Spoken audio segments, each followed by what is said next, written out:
very lovely evening to you once again, and many thanks for joining us tonight. Wednesdays are usually a touch special on the ballot as we get an opportunity to speak to not just one but two contenders in this year's election, usually from different parties on their plans for the people.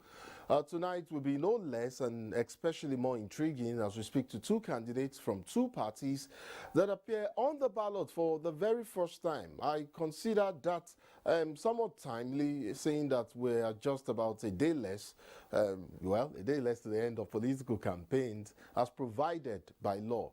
I trust you're getting set for Saturday's elections, and I hope tonight's program helps you in some way or some ways to fast-track your decision on who to trust as you cast your ballot. Let's kick off tonight's program with a teaser of some major news highlights. This meeting is really an opportunity for us to fine-tune our preparations. Interagency Consultative Committee on Election Security gears up for assigned tasks. Throughout the electioneering season, we worked hard to keep our commitment to focus on issues that affect the lives of Nigerians. APC closes ranks ahead of Saturday's polls. Tonight, we'll also scrutinize the plans of two election contenders and find out how they intend to win the voters' trust.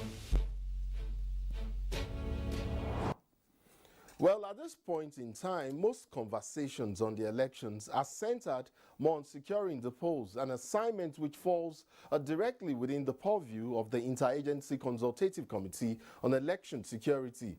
Though the committee has since begun its assignment, it has become increasingly clear that they are not leaving anything to chance, including how security personnel assigned to election duty in this weekend's vote and that of March 11 are expected to conduct themselves.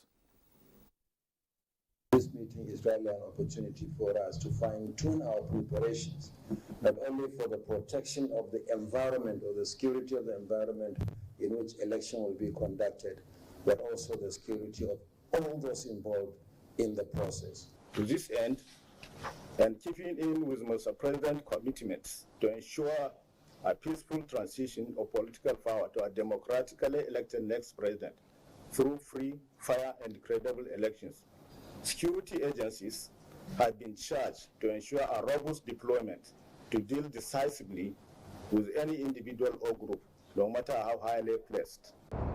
In the meantime, we can confirm that the Independent National Electoral Commission, INEC, has commenced nationwide distribution of sensitive election materials for this Saturday's election.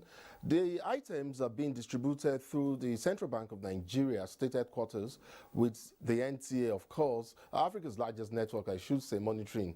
Earlier today, we got confirmation of the distribution in states like Lagos, Cross River, Sokoto, and Niger State. All of the proceedings taking place under the supervision of security agents and other stakeholders. Pray and hope that the election will be free and fair. So far so good. I think it's okay for now. I believe INEC will do the needful. We've moved on and we see that we have complete materials that is needed for the forthcoming election. It would seem that the ruling All Progressives Congress is closing ranks, definitely going into a huddle in a last-minute push for electoral victory, starting with this weekend's presidential National Assembly elections, while also setting their sights on the March 11 governorship and state houses of assembly elections. Talking about tying up loose ends, the party's presidential campaign council is saying it is confident that Nigerians have embraced their message of renewed hope, and at this point they are just left with dotting the I's and crossing the T's. Throughout the electioneering season, we worked hard to keep our commitment to focus on issues that affect the lives of Nigerians, like our principal, Asiwaju Tinubu. We used every opportunity to sell our agenda for a better Nigeria as encapsulated in our renewed hope policy document. Finally, on our news segment on the ballot, let's tell you that the United States is standing strong with Nigeria and our people as the country goes to the polls on Saturday. In a trending video, the U.S. Embassy in Nigeria says the U.S. is not supporting any individual, candidate or party, but standing with Nigeria in the effort to consolidate our democracy. Your voice is heard. To choose your future.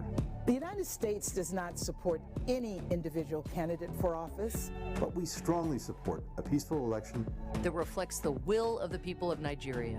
Because free and fair elections in Nigeria help create a freer and fairer world for everyone. Your vote matters. This election matters. Not only to Nigerians, but to the rest of the world. We're invested in your success. Our shared democratic futures depend on it.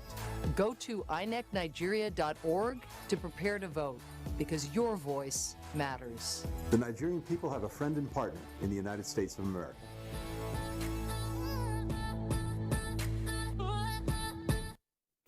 Well, now let's look to my first guest for tonight. He represents a relatively new party that considers itself and its membership a breath of fresh air. The party also believes it has the vision and determination to redeem the Nigerian dream. I'm referencing the Because of Our Tomorrow Boots Party, and my guest is the party's presidential candidate in this Saturday's election, Sunday Adenuga. Thank you so much for coming on the ballot. Thanks for having me.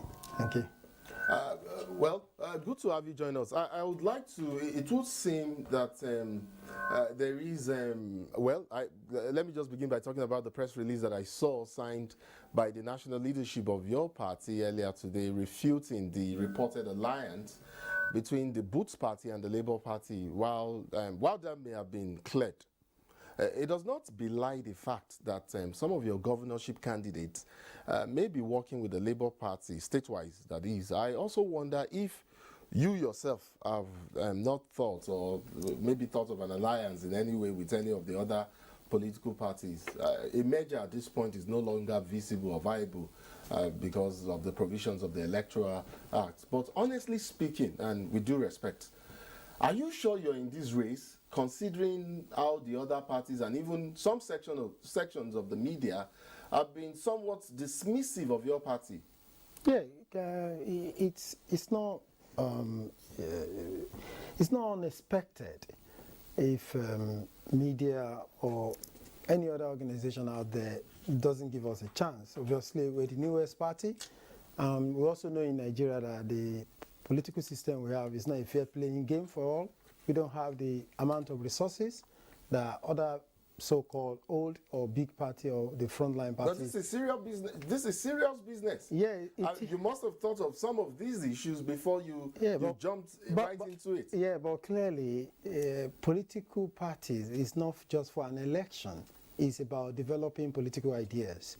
And if we are being honest, if Nigerians really want to have that which they desire, something needs to change a bit. So now, invariably, you're saying you're not in this race to win an election. You're just in this race to somewhat grow a culture or an ideology that aligns with that of your party. That's not the point I'm making, because clearly we were at the peace accord signing today, and there was clear underlining words that I keep hearing, which is missing.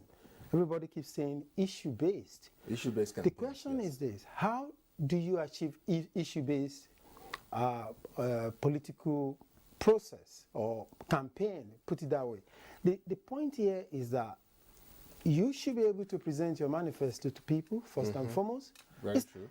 I mean, winning an election shouldn't just be about campaigning. And the whole idea is not just only campaign, but what you're trying to do as a political party is to get the message out. And what we've done very well as a political party is to articulate every bit of our manifesto, what we can do within 4 years and make that necessary impact. Now, it's not up to Nigerians to decide if they want to vote us. We don't want to be spending effort and time just only on campaign, because that is just winning election, and that's what most other political parties are focused on. Whereas if you actually look at our website, our manifesto, it's so detailed. We presented this during the last opportunity given to us by the UN, and they were impressed. The manifesto will be presented, and you will see clearly we've never gone out there and started insulting people. We don't call people names, and we focus on issue. And that was why we strongly have to refuse some of the rogue presentation we've seen, people telling us that we've joined an alignment with a political party where there was no such discussion. And I think it's the most disturbing. So in essence, you're in this race to start and to the finish. Yeah, well, of course. We're the only party that talks about the future. And that's what's key. Your future could be just as soon as tomorrow. And if it's not in your subconsciousness that tomorrow matters to you, what will matter? It means you only live for today. And this concept, because many people always say that Nigerians are just too transactional to be able to be ideological political people. But we want to change this dynamism, and we want to put it in the consciousness of the people. And that's what we've been doing since we've been created as a political party since 2019. And we've done tremendously well in this area. We've been able to influence, in a positive way, the way INEC approached some issues, and we are happy with our contribution to the electoral process. You mean the improvements in technology now? It's not just about technology, and I have to say, we have to give credit to INEC in some of the things they've been able to do. Great. You've referenced your manifesto repeatedly. You know, there was something, or rather, that I gleaned off your party's website, and I need you to explain it to me, and of course the viewer. What do you mean? What do you mean about this whole concept of original values? Original values now being the operational word, your party identifies values like trust, values like comfort, peace, leadership, and unity as original Nigerian values. Yeah. Please tell me, within which period in Nigeria's history were these values original, existing so much so as a culture within our system? Or was that perhaps pre-independence? No, because most of the social issues that we've had as a country started right from the First Republic. So when you say your mission is restoration of these original values, what exactly are you talking about? If you've gone length and breadth of Nigeria, and I think I was caught young, my love for my country is unshakable. I've lived outside Nigeria for some considerable years in my lifetime. But at the same time, I've spent a lot of time length and breadth of Nigeria. It's only about 4 states I've not been in Nigeria either working or holidaying. And those values we talked about, those dreams, there are things I have seen in course of my life in Nigeria. In people. It's embedded in us. We're such in certain people. Not just a certain people, almost all of us. If you go to the southeast of Nigeria, except you're an individual who probably only looking at what is wrong about people. There are those of us who only look at what is good about people. At what point did these original values began to erode, so much so that you think we deserve or we require a restoration? But because of course, if you're saying, I have been to almost every part. I have been to every part. Every part, just about every state. There's no by nature of your job anyway. Well, of course. And you talk about restoration of original values and the need to, bring them back. So I just prompted, my question was to prompt you to identify exactly within which period in our history these values existed as original values, when we lost them, and they've been require restoration. Yeah, they've been there before now, and I can tell you, they are missing. Yeah, they are missing, because clearly, let's look at it. Since 1999, democracy has started. For many young people who have developed into adulthood during this period, all they would probably have been hearing in news, television, is EFCC charging one particular politician, money fleeing. They tell us some unbelievable story, animals eating money and things like that. And you just want these young people to be able to believe in what or those values. It's not their fault. People sometimes tell me I make too much excuses for young people, and I strongly find it difficult to blame them, because the adults, are the ones who are supposed to inculcate these values into these very young Nigerians, and we have failed to be able to do that. Instead of admitting our responsibility, we sometimes want to blame these young people. We even want to shoot them with guns when they protest, just expressing their view. But I really don't want to dwell too much on that, because one of my views about Nigeria is a one working Nigeria. I'm one of those people who always believe it's forced in the first instance to just say one Nigeria. When you just say one Nigeria, all you are saying is that you don't pay attention enough to those our differences, those things that makes us, even as a one nation, but we're still diverse. But being conscious about one Nigeria, and I've asked this question many times, what makes anybody to care about Nigeria? You should ask yourself, what makes you as Yoruba man, as a Nupe man, to want to say, no, I want Nigeria to exist as a nation? Or you just want to tell me, oh, Nigeria should just be a one entity, indivisible entity. Let's not deceive ourselves. We should be able to build this culture of a one working nation in our people, and that should be the mantra of everybody, irrespective of. Apparently, there's so much that you want to build. I mean, in this your one Nigeria plan. Yeah. I think I saw a bit of it in your broader national plan. You also boast of getting ready to do quite a whole lot, from breaking the chain of corruption to investing in power to exploring renewable energy for job creation. You also talked about universal health delivery, sports development, and in fact, you talked about creating a welfare state. You know, the thing is this, you paint a picture of an idyllic Nigeria made possible by the Boots Party, but you don't tell me how you intend to tie these sectors together in building this Nigeria of our dream. The first thing is this, we shouldn't forget that Nigeria has got a massive wealth of professionals all over the world. Okay. And clearly, so you bring them all back? Yes. Well, it's not just like going back to Britain or America and just say come back to Nigeria. If you look at our policy, it's clear. There's going to be a lot of encouragement. And why this is important for the diaspora is it's not just about the money that is repatriated to Nigeria. It's their talent. You are depending on the diaspora? The diaspora, to help us fix the country? Of course, as part. It's not just, it's only the diaspora. Of course. My question to you is that we have homegrown issues here, development issues. Yeah. How do you intend to tie these critical sectors that you've mentioned? Let's say about corruption. For me, it's very clear. It's something I've demonstrated before now in different parts of the country where I've implemented some projects. With the advancement in technology, corruption should be history. And I've told people, if I become the president of Nigeria today, there's nothing like EFCC. It should be economic and financial crime prevention. Prevention. So as today, I'm not interested. Why are you coming to chase people who have taken our money away? I want to stop you from being able to take the money. And anybody out there who is a leader of technology, know that this is possible. And that's the first thing to deal with. So that the little resources that we have can be properly, we're going to properly channel that. But as it is today, we're still hearing stories of corruption in our system. Okay, it is not a bad thing. Corruption, I would agree to a very last extent. You tackle corruption proactively rather than reactively, using deploying technology. Give me another example and use scarcity of water, or rather lack of access to water, and tell me how you would approach an issue like that. Yes, lack of access to water. What is so strange about Nigeria is that it's almost every part of this country can actually bore hole in the ground. Borehole? I'm just giving an example. No, I need you to give me a workable example. Something you would really do as President Sunday Adenuga. Clearly in Nigeria, apparently one of the sectors where I've had some very interesting experience in some of my past World Bank projects happens to be in the water rehabilitation system.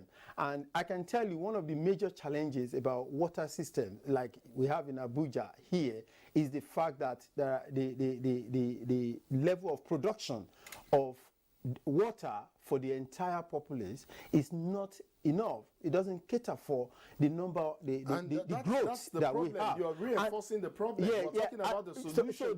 And mind you, we're not talking about Abuja, even though I know that you may need to take it state by state, or you may need to evolve an integrated approach. But very quickly, if it's possible, give me an idea of how much of an integrated approach you could deploy. I mean, if they say swearing in takes place today, what do you do from day one on the issue of water supply? The issue of water supply, of course, as it is today, there are more qualified engineers than I am in that area, and I have to agree to that. But the point I'm making to you is that within Nigeria, we're not one of those nations who are short of water in our country. And those water, what we need to do is actually to get them to people. That is the first number one thing that needs to be done. The water infrastructure in this country is probably non-existent. We shouldn't deceive ourselves, because once, like you rightly said, if you step out of Abuja, you will know most part of the country, you do not have water system. In fact, the only place I have seen, even they made some great effort in Calabar, they even have water hydrant system where you can put into, if there is emergency situation where fire service system is needed, you can put into in a public Very quickly, because I need to move you along to the last segment of our program. But just before you go, I get a sense. I mean, I listened to you. I've gleaned a couple of stuff from your website. It would seem like the philosophy, your political philosophy, leans a bit towards democratic socialism. But this is an issue I'd like to take up with you maybe sometime after the elections when we are doing a review. But for now, I mean, I'll just move on, like I said, to that segment of our program, ticking the boxes, where you will be presented with a couple of targets and made to choose from 3 options that either reflect your view on the feasibility of this target. Ticking the boxes comes next.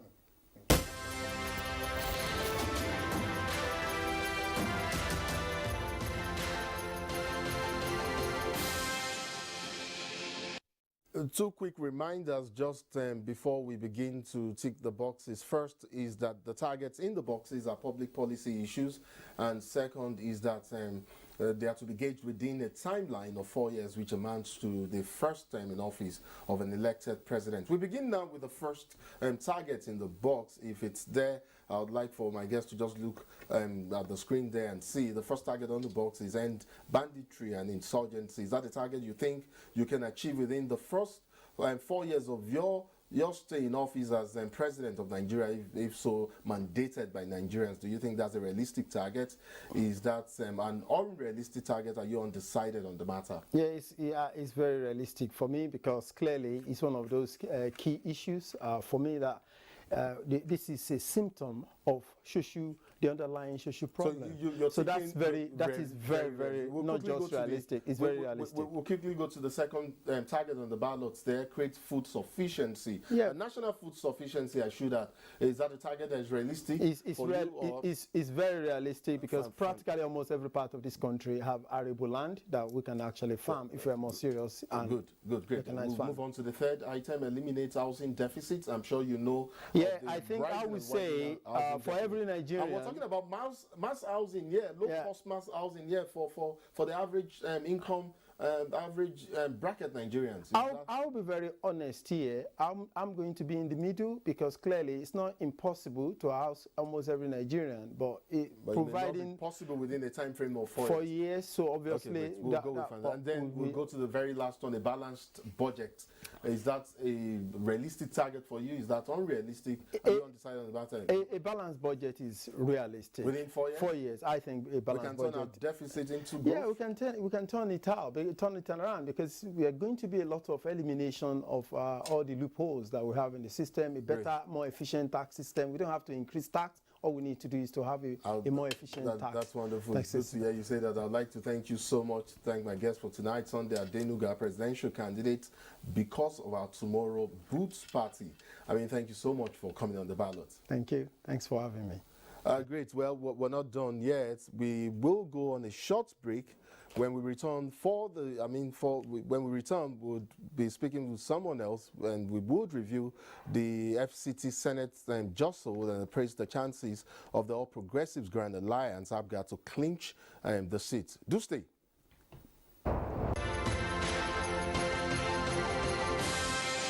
The Nigerian electoral system is seemingly simple, yet may be complicated for some. It's for them to come and tell us what they have. Running an election is equivalent to what? A job application. I want them to identify the issues plaguing the common Nigerians. PDP should focus on PDP and APC should focus on APC. Let's show you what an election is all about as Nigerians pick the next president, governors and legislators.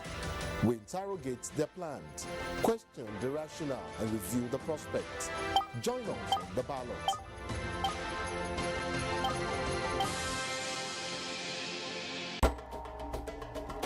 To every politician, as the campaigns gain momentum and passions begin to rise. Remember, the errors of your opponents do not make you a success. Do not run down your opponent and inflame passions to violence between and among your supporters. What counts is what you plan to do for the electorate and how you intend to relieve the sufferings and bring succor. Nigeria is in dire need of patriotic leaders at all levels, leaders who will make national development their priority. Concentrate on telling the electorate what you intend to do when you get into office. Focus on making your vision clear to the electorate. Don't engage in verbal abuses, fake news or speeches. Keep dealing with issues that will bring progress. You win the hearts and minds of the people by being above board, by being civil, patriotic, and showing empathy. Let's join hands to make the 2023 elections peaceful. A message from the National Orientation Agency. Oh boy, this one where I read. You carry machete, you see carry gun. Wait till you want take and do self. As I dey para like this, I don't vex. Oh boy, calm down down now. Like this, see like this, I dey go scatter those businesses. You know, see they scatter our people businesses, You don't see them. See, and they go there, as I go like, and they go show them better craze. They never see anything. If you destroy their own for here, and they destroy your people own for that side, especially that your brother where they send you money, that way don't block. Oh. How you go take survive? See, this way talk not true, but I see the vex. Boy, calm down. Make we embrace peace. We peace and unity. Everybody. My people, make we gum body with peace and unity. Make we learn to live as brothers and sisters, so that we country go feel move go permanent sides. This message now from the Federal Ministry of Information and Culture. Thanks for staying with us. My next guest is a seasoned businessman and economist, as a matter of fact, who also believes himself to be a Pan-Africanist. I mean, he ventured into politics in 2021, and I figured this may be his first major attempt at clinching an elective political office. I may be wrong, but I mean, he's here, he would correct me. He's currently vying for the FCT senatorial seat position. He is the candidate of the All Progressives Grand Alliance, Abuja. That's how it's called back in the East, not Abga. Well, his name is Anthony Chike Ezekugo. Welcome to the Ballot. Thank you very much, Nnamdi. It will seem that some of the FCT senatorial candidates share a few things in common. Most prominent is the fact that we have non-indigens vying for this same position with candidates who are indigens of the FCT. I'll begin by asking you the same question I asked a candidate rather that I've had in a previous episode. What moral justification do you have coming into this race? And I'm not talking about the Constitution giving you equal rights as any other citizen who is born of the soil. I'm simply talking about equity for a people, members of an indigenous community or communities, who ordinarily want to continue to produce political representatives from within their own community. Yeah, Nnamdi, if I may answer your question straight, I would have loved to start with asking you a question. If there's an earthquake here today, is it going to kill only the buggies and leave you alone? The earthquake is going to kill everybody on its wake. And then that's a very cunning way to answer it. Yeah. And then last year I paid all my taxes here. I paid above 14 million of tax here in FCT. I have 3 kids, all giving birth here in Abuja. So I don't understand when people say that I don't have the right to contest here. It's not a right. We're not talking about what the Constitution gives you, because you absolutely have the right. What we're saying sometimes equality is not equity. That's all we're saying. Yeah. You have right in asking the question that you asked. But I believe if I'm paying my tax here, and then if I'm living here, and then throughout the whole of 2022, I stayed not up to 3 weeks in Anambra State, where I come from. Then I spent 11 months here. This is where I do my business. This is where my kids were born. This is where I got married. And I don't see any reason why I should not protect where I do my business and where I live. Actually, I ventured into politics last year, not in 2021. Oh, 2022. 2022. So this is my I got that wrong. Sorry about that. And I gave you 1 year. I made you a year older in politics. Yeah, I'm not a politician. I keep telling people I'm a businessman that ventured into politics because of the injustices that is being meted out to the populace, to the people of FCT. That's actually why I'm in the race to correct. Okay, so now that we have gotten that matter out of the way, let's proceed with what innovations you plan to bring into the administration of the FCT by way of legislations, of course, to foster development. You know, a senator representing the FCT is a very powerful figure, akin to the governor, I mean, being the highest publicly elected government official in the Federal Capital Territory. Is this a role you think others have taken for granted in the past and continue to? And is it a narrative you intend to change? By doing what exactly? And you know, here in FCT where we stay, if you go to the 5 area councils, let me exclude AMAC, because AMAC houses AMAC is the landlord to the Asurok, is the landlord to the National Assembly, landlord to the NNPC, to the CBN, to most big parastatals. But if you venture to Abaji, to Kwale, to Gwagwalada, to Kuje, to Boare, the other area councils, you won't see civilization there. It's like still living in the past. So the reason why I came actually is that we should build industries every 2 years or even every year in all the 6 area councils where the teeming youths should be able to be gainfully employed. From my CV, as you can see, I studied in Germany, and most of my colleagues in Germany, they are the ones ruling the business climate in Germany. They've been asking me, Anthony, how can we come into the country and then help? I'm going to bring a lot of FDIs, concentrate on industries, mechanized agriculture, so that our people in the rural areas like in the Abaji, the Kwale, the Kuje, a little bit of the Gwagwalada, they will have mechanized agriculture that will employ much more people because they have the land space there. And that's it? Yeah. That's what you're doing differently? That's what I want to do differently. Isn't that already in the kitty? No, but I don't know if you've been to all those places. No, but it is in the kitty. No, but if you've been to those places, you will notice that those places, I went to Abaji and I realized that our kids are still sitting on top of blocks in the schools. The schools are leaking. They don't have any representation there. So I want to prioritize human development, particularly to make sure our kids go to school and then get scholarships in the schools, to make sure our teeming youths after 25 years, after 28 years, after 30 years, they don't keep asking their parents for money. I want to empower them by bringing in industries and then bringing in innovations that will help them to be independent and then feed the parents that has been feeding them all this while. The thing is that, and you know that as well, that the National Assembly legislates for the FCT. So, I mean, how you're going to do that and attract these businesses and bring them down to Abuja, I mean, it's something we would like to see happen. But what do you think are the best approaches to ending the core challenges of infrastructural deficits and the dearth of social amenities or facilities in the FCT, occasioned by rising population? How would a vibrant Senator Anthony Eze-Kugo, for instance, deploy adequate representation at the National Assembly to help redress these critical issues? Give me workable examples if you can. You know, you say this and you tell me how you will do it. You say this and you tell me. I don't have to give you... No, you need to. Wait, even if it's one.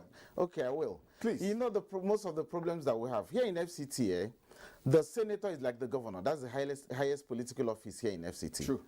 And you have the whole of FCT is my constituent. And then you have constituency projects that you do. But the problem that we have here is that the past people in regime, the old force in regime, they have not been doing anything. They corner the monies to build maybe estates and then build houses and then pack money for the next elections, which I'm going to change. I'm going to deploy the monies meant for the projects to be used for those particular projects. There's enough monies being brought out, being mapped out for projects here in FCT, but you won't see any of them being in use. So what I plan to do is to dedicate those monies particularly for the projects that they are meant to be used for. Let's let's talk about some of these projects because we do have some projects already ensuing, ongoing, and yet we have challenges because of rising population, like I referenced in the past. And I'll give you a typical example. Take, for instance, water supply in the FCT. A couple of dams, or maybe one dam supplying maybe the city center. There are issues with water supply in suburbs, or we call them satellite communities, places like maybe Lugbe and beyond Lugbe, and some other parts. Give me an example of how an issue, and that was what I actually meant when I did start with this question. Give me a workable,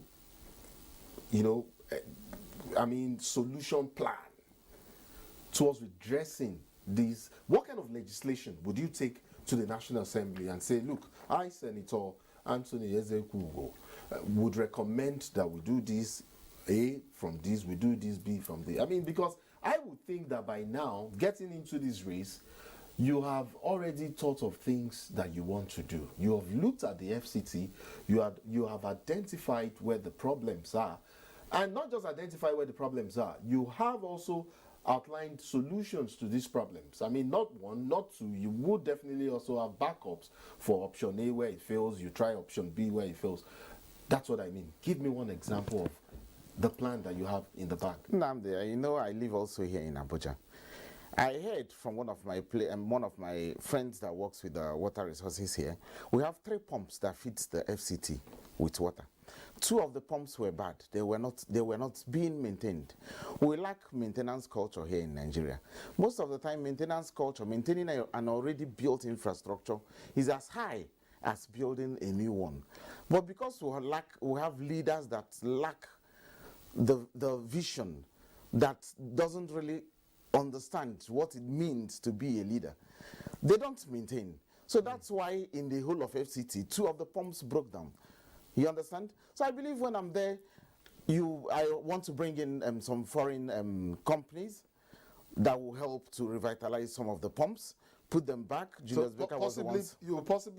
You'll possibly move a bill for the establishment of a maintenance, or for a bill to ensure the maintenance of public infrastructure in the FCT, maybe water, maybe roads, or I don't know exactly you intend to go about this, but that's an example of what I meant. So I thought you could just no. Some of those things I know I'm going to do. Yeah, move bills that will do more routes in FCT. But like I told you, because of course I know you don't expect the federal government will release money to you as a senator and say go do this project. No, you have constituency projects that are meant for here in FCT, like the roads, like the schools, like the hospitals, getting hospitals in the 6 area councils. I understand very well. What I'm looking at are the basics for the people, because we've left the city to deteriorate for a very, very long time. So we really need people that will bring in, build 6 new hospitals in the 6 area councils. Okay. Like I said earlier, do industries as well that is going to take care of the teeming populace. And then for this water that we have here in FCT that circulates, that controls the whole of FCT, we can also do another pilot project that will be situated in Kwale or in the Kuje areas that will take care of those areas, not just the main city here in Amak. So we started our conversation by talking about the citizenship, indigenship tussle, and anyways, but you've crossed that bridge now. There's another bridge that you're yet to cross that you would have to cross on Saturday, and I've asked others who have come on this show this same question, especially those who represent other parties other than the PDP. What they think of their prospects in their attempt to cause a major upset in an FCT that is traditionally PDP. Paint me a picture of what looks like a pathway to victory if you think you stand a chance as a member of ABGA in the FCT here. Yeah, Nnamdi, in this election that we do, politics is local. And for all of us, we have to know. It's also mathematics. It's also mathematics. I'm going to give you some data. Yes, please. Here in FCT, Abuja is meant to be a conglomerate of the 36 states of Nigeria. So it's not meant to be a particular section, a particular tribe that is meant to own Abuja. Because from where I come from, most of us would like to go out. And here in FCT, you have the non-indigens here in FCT, they have a total voting strength of 74.5% in FCT. And since I'm a non-indigen and they are tired of the old regime that hasn't been doing much, they all came out en masse. From National Bureau of Statistics, you have more than 800,000 traders in FCT, and of which more than 90% of them are Igbos. And then I visited, I visited ethnic card. Yes, there we go.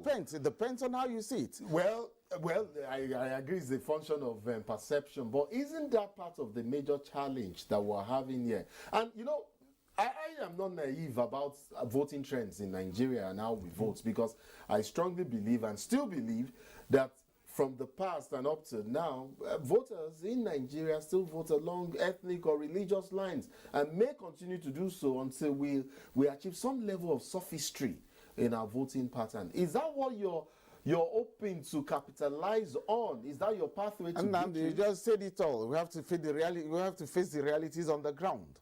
We are predominantly traders, and the traders here in FCT are being marginalized.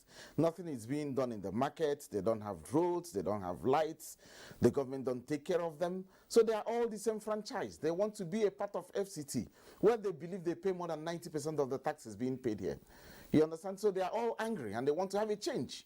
And they want to have someone that wears their shoes, a shoe like them. They want a businessman that feels the pains that they have. How can I be paying more than 10 different taxes from AMAC?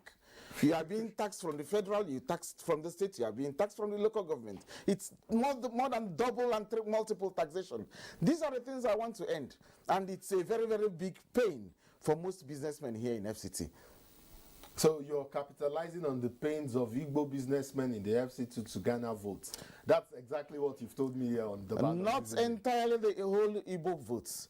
The non-indigens, also the indigens, because they all face what we face.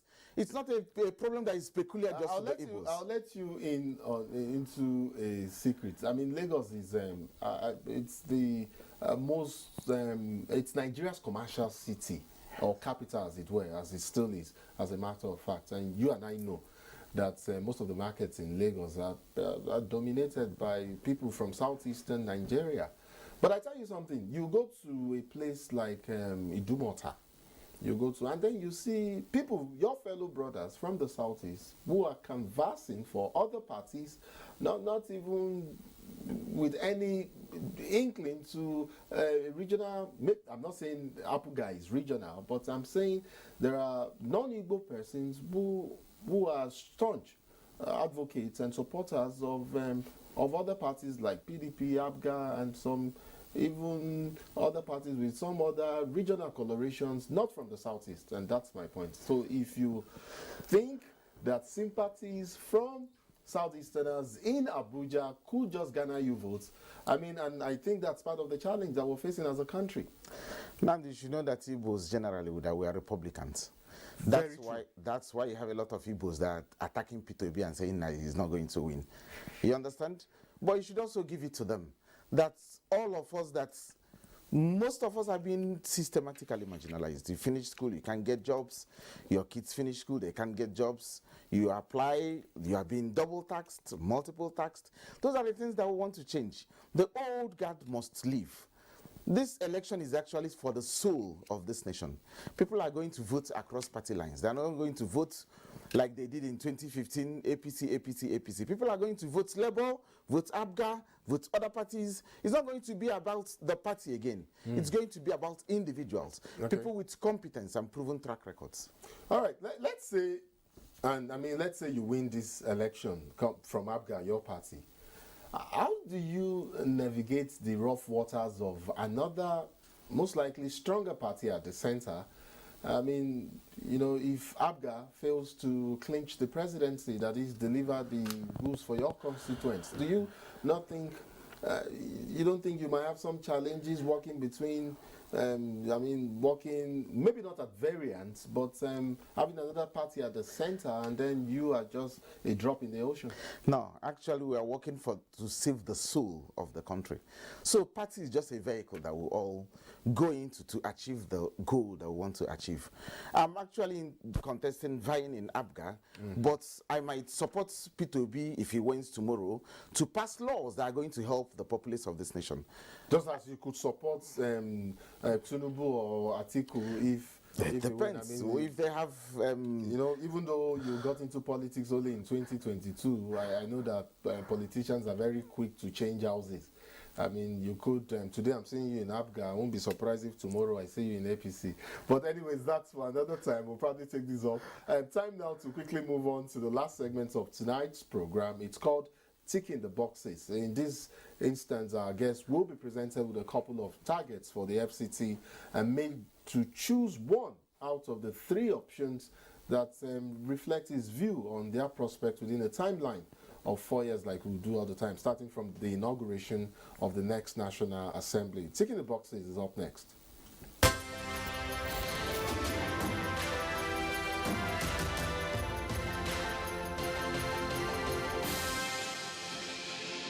So we'll just go straight into it and begin with the first target in the box. If you just look towards the box, if we have it there on the screen, there it is. So the first target on the box is end water scarcity in rural FCT. Do you think this is a target that is realistic, is a course you can pursue as a senator in the FCT and bring to a logical conclusion if given the mandate, if given the chance? Do you think that's a realistic target? Yeah, it's a realistic. Do you think it's very realistic? Very realistic. We'll go with realistic there. Okay, and I'm pretty sure you know about the surveillance, the campaign to have some electronic or surveillance system within the FCT. But there the target on the box says solar-powered electronic surveillance city system. Do you think this is something you can push for within 4 years and see come to fruition? Do you think it's a realistic target? Do you think it's an unrealistic target? Are you undecided on a matter like that? No, it's still also very realistic. Realistic, there we are, it's realistic. And then number 3 on the box there is multi-level parking system. I actually did a story on this some time ago.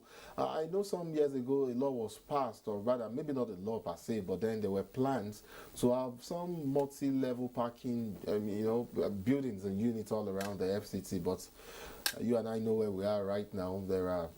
We know there are plans to bring back the park and pay initiative, but yeah, we're talking about a multi-level parking system. Is that a target you think is realistic in the FCT within the time frame of 4 years? Is it unrealistic?